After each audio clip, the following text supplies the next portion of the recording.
Bonjour à tous, donc nous nous retrouvons pour un nouveau tutoriel vidéo, cette fois-ci pour voir comment on peut réaliser une visioconférence et éventuellement planifier une visioconférence avec l'outil Google Meet. Comme vous le savez, donc l'université dispose de comptes professionnels pour les enseignants, donc sur G Suite for Education. Donc c'est des comptes qui vous permettent par exemple d'utiliser Google Meet jusqu'à 250 participants.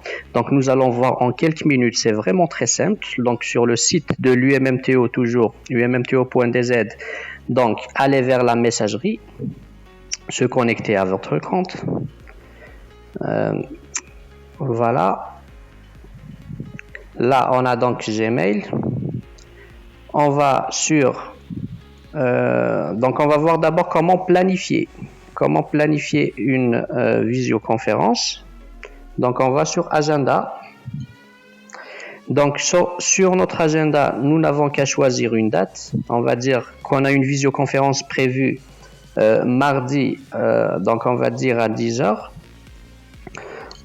On n'a qu'à donner un titre, visio, on va dire pour les L2.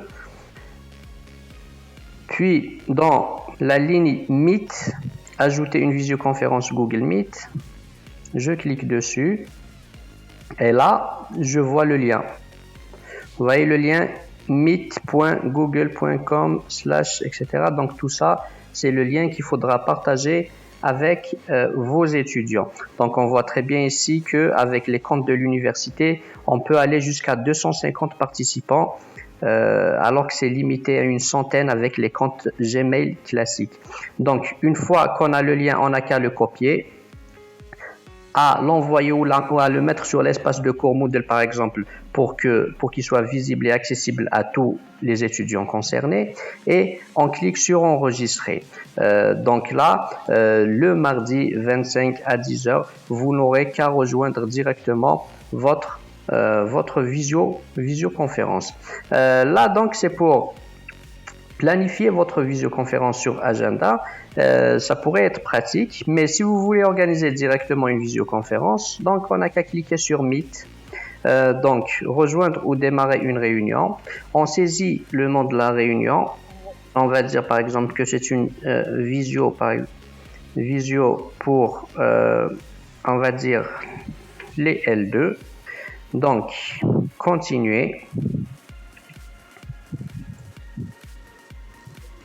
Voilà, donc là, je vous conseille quand même de désactiver la caméra et le micro avant d'entamer la réunion. Ensuite, vous n'avez qu'à cliquer sur participer à la réunion. Voilà. Et là, donc, vous avez à peu près la même chose que ce que vous aviez tout à l'heure. Donc, vous pouvez donner l'alias Visio L2 si vous faites une réunion par exemple entre enseignants, parce que là c'est utilisable uniquement au sein du domaine Université Moulid Mahamel Tizi Ouzou. Qu'est-ce que ça veut dire? Ça veut dire que donc c'est limité aux personnes qui ont des comptes professionnels dans le domaine ummto.dz. Donc autrement dit, c'est limité aux enseignants. Il n'y a que les enseignants qui ont ce genre de compte à l'UMMTO. Donc si vous voulez faire une visio avec vos étudiants, donc comme tout à l'heure, donc vous n'avez qu'à partager ce lien. C'est ce lien qu'il faudra partager. Donc vous faites copier les informations de connexion, vous les envoyez directement à vos étudiants, ou bien ce qui est le plus simple, donc c'est de les déposer dans votre espace de cours, par exemple sur Moodle, sur tout autre espace de cours que vous utilisez, un groupe Facebook ou autre. Donc là, pour que tous vos étudiants puissent y avoir accès. Et bien sûr, on peut faire aussi des invitations individuelles dans Ajouter. On peut faire avec Ajouter, on peut saisir les boîtes mail ici, les adresses mail plutôt, pour inviter individuellement les personnes. Voilà, ce qui est très intéressant aussi dans les visioconférences aussi, c'est que bien sûr, on peut partager l'écran. Donc pour partager mon écran, je lance donc ce qui est censé être le cours. Bon, moi je vais lancer n'importe quel fichier. Je vais lancer un fichier PDF. Vous pouvez lancer un fichier PowerPoint, bien sûr, une diapo. Donc le temps que ça s'ouvre, voilà, on va dire que c'est ça que je veux partager. je n'ai qu'à cliquer sur présenter maintenant. Donc là, vous avez le choix entre présenter l'intégralité de l'écran, une fenêtre ou bien un onglet Chrome. Donc généralement, on utilise une fenêtre pour choisir la fenêtre que vous voulez partager. Donc là, il vous donne le choix. Donc j'ai deux fenêtres ouvertes, celle que l'on voit actuellement, donc celle de Google Meet, et celle que je viens d'ouvrir, le PDF. Moi, je vais choisir le PDF. Je clique sur partager.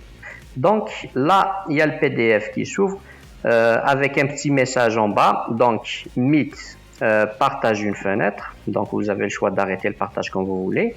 Là, ce qu'il faut savoir, c'est que vos étudiants, les personnes avec lesquelles vous êtes en train de faire la visio, voient cet écran. Donc là, vous pouvez défiler tout en expliquant votre cours, bien sûr, et vos étudiants sont en train de suivre. Donc, quand vous voulez arrêter et revenir à la visioconférence, enfin revenir à la webcam si vous voulez, donc vous cliquez tout simplement sur « Arrêter le partage ». Là, je referme la fenêtre et je reviens à ma visioconférence.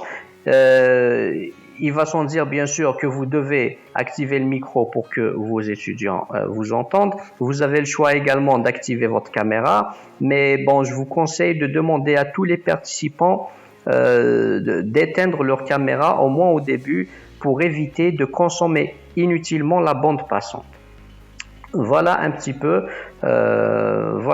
pour Meet. Donc vous pouvez aussi voir le nombre de participants. Là, j'ai partagé le lien avec personne, donc je suis tout seul. Sinon, vous pouvez voir ici tous les participants. Vous pouvez également les ajouter sur place, ou bien, ce qui est intéressant aussi, vous pouvez chatter, vous pouvez envoyer directement des messages écrits. Voilà ce qu'on pouvait dire sur Google Meet. J'espère que c'était clair. Si ça ne l'est pas, donc n'hésitez pas de faire des commentaires sur nos pages, sur nos réseaux sociaux, bien sûr. Une fois la visioconférence terminée, donc vous n'avez qu'à éteindre. Vous pouvez noter, bien sûr, la visioconférence. Voilà, et revenir à la page d'accueil. Comme je vous l'ai dit, donc si ce n'est pas clair, n'hésitez pas à faire des remarques et poser vos questions sur nos réseaux sociaux, notre chaîne officielle Facebook et notre chaîne YouTube. À bientôt, au revoir.